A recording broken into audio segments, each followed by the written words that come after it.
But the 9/11 Commission claims that Cheney did not enter the bunker until almost 10 o'clock, about 45 minutes later than everybody else agrees Cheney went down there.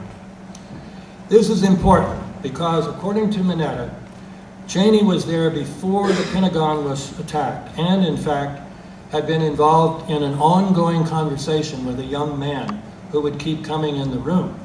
So he came in and he said, "Mr. Vice President, that plane is now 50 miles out." He comes back in, it's now 30 miles out. Finally comes in, "Mr. Vice President, that plane is now 10 miles out. Do the orders still stand?" And Cheney, according to Mineta, whipped his head around and said, "Yes, the orders still stand. Have you heard anything different?" The most natural interpretation of Cheney's comment was that it was a confirmation of a stand-down order. I wanted to focus just a moment on the Presidential Emergency Operating Center. You were there for a good part of the day. I think you were there with the Vice President.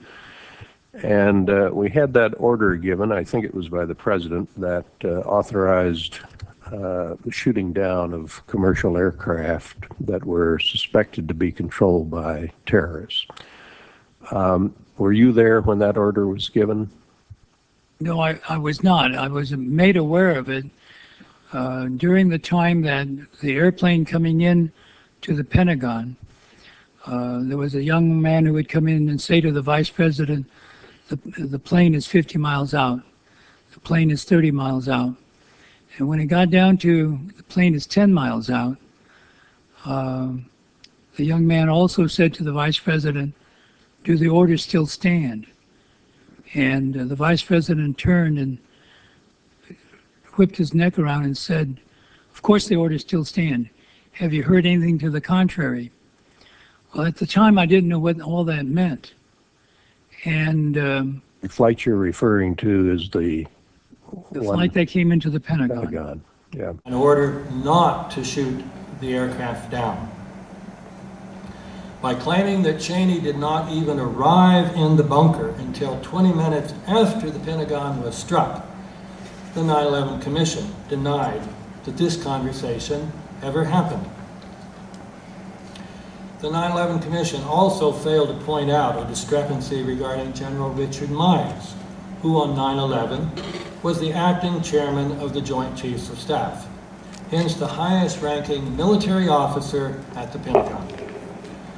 Richard Clark had reported that Myers had been in the Pentagon that morning participating in a video conference that Clark was running out of the White House Situation Room. Myers, however, claimed he was miles away up on Capitol Hill, unaware of the 9/11 attacks. The 9/11 Commission supported Myers' story without even mentioning Richard Clark's account. Clark's book had come out, if you recall, while the 9/11 Commission was still in session, and it became a national bestseller. So nobody could claim the Commission didn't mention it because it didn't know about it. A similar conflict involves Donald Rumsfeld, the Secretary of Defense. Whereas Clark said that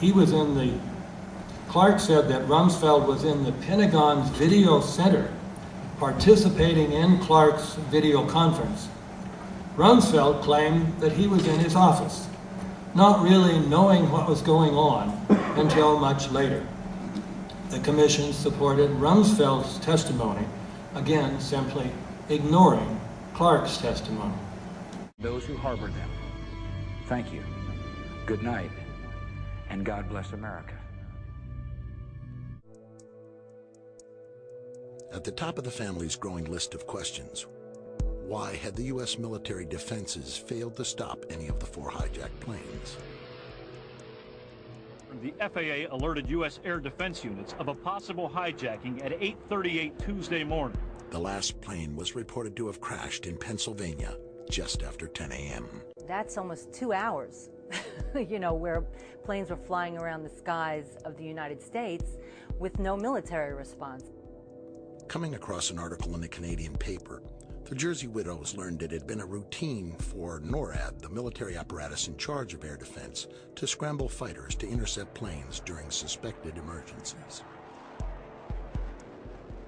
Fatal accident involving a Learjet flying The across women the recalled country one such with no incident one that in was heavily control. reported The in plane was a 1999. 23-year-old Just 25 minutes into the flight, controllers lost radio contact with the pilot, and an Air Force F-16 on a training mission was sent to take a look. Ultimately, 6 military jets gave chase. The plane was tracked by the FAA on radar. At high levels, the military, even the White House, discussed what to do. Tell me what the difference was between those times and the day of September 11th. There is just no way for this plane to fit inside this hole. It's physically impossible. Just compare the diagram to the hole in the ground. Just no way.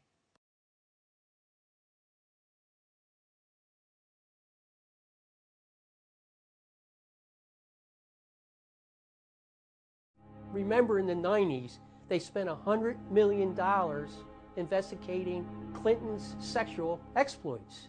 $100 million. And they first allocated only $3 million to investigate the murder of 3,000 people. The budget was eventually raised to $14 million, but the investigation was also given less time than they had wanted, a year and a half.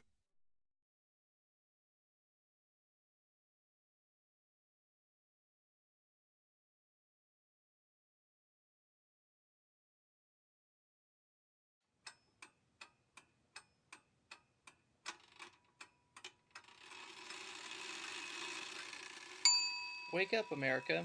It's time to awaken from your slumber. Wake up. 9/11 was an inside job. The war on terror is a lie.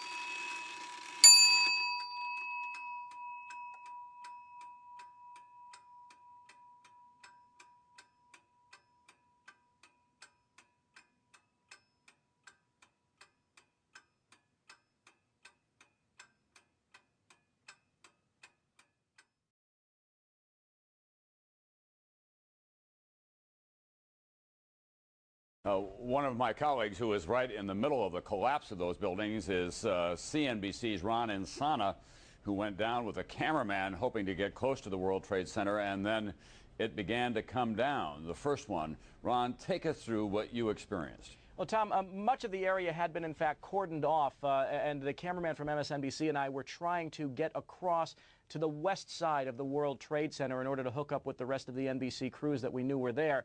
As we were moving towards the building, we saw the top begin to blow out in a plume of smoke, and we heard the noise associated with an implosion. We turned and immediately... You heard the building collapse, right, Mr. Insana? We saw the top begin to blow out in a plume of smoke, and we heard the noise associated with an implosion. Now surely, Mr. Insana, you realize your journalistic integrity is at stake here. Now you heard the building collapse, right? You heard the noise associated with collapse, right? As we were moving towards the building, we saw the top begin to blow out in a plume of smoke, and we heard the noise associated with an implosion.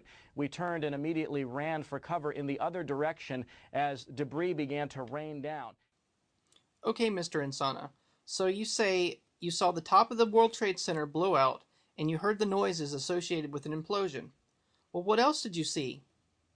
Absolutely. Much like the images that were created for the movie Independence Day, when New York was exploding, the corridors of Lower Manhattan are so narrow and channel so much wind, even just on a plain windy day, that this material blew through in a way that was really unimaginable. It was truly frightening.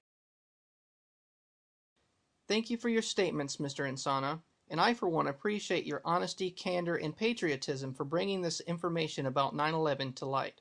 Thank you so much. The images that were created for the movie Independence Day, when New York was exploding, when New York was exploding, when New York was exploding, when New York was exploding.